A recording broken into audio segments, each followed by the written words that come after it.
వెనుకబడిన తరగతులు ఉన్నటువంటి బీసీ కులాల్లో ఉన్నటువంటి పేదవాళ్ళకందరికీ ఉపాధి అవకాశాలు పొందడానికి అవకాశం ఉంది.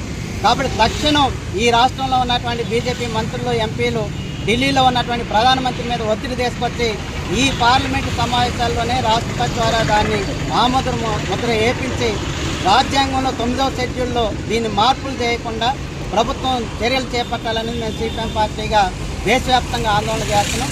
కానీ ఈ రోజు వరకు కూడా దీని మీద బీజేపీ నాయకులు మాట్లాడలేదు. పైపెచ్చి ఈ రాష్ట్రంలో ఉన్నటువంటి బండి సంజయ్ ఈ రిజర్వేషన్లలో 10% ముస్లిం మైనార్టీలకు ఇవ్వడం వల్లనే మేము వ్యతిరేకిస్తున్నామని చెబుతున్నారు. కాబట్టి రాజ్యాంగంలో కులానికి రిజర్వేషన్లు కల్పిస్తారా, లేకపోతే ఆర్థికంగా సామాజికంగా వెనకబడినటువంటి రిపోర్ట్ ఆధారంగా రిజర్వేషన్లు కల్పిస్తారా అనేది బీజేపీ వాళ్ళు చెప్పాల్సినటువంటి అవసరం ఉంది.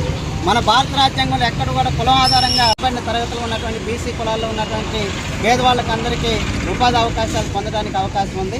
కాబట్టి తక్షణం ఈ రాష్ట్రంలో ఉన్నటువంటి బీజేపీ మంత్రులు, ఎంపీలు ఢిల్లీలో ఉన్నటువంటి ప్రధానమంత్రి మీద ఒత్తిడి తీసుకొచ్చి ఈ పార్లమెంటు సమావేశాల్లోనే రాష్ట్రపతి ద్వారా దాన్ని ఆమోద ముద్ర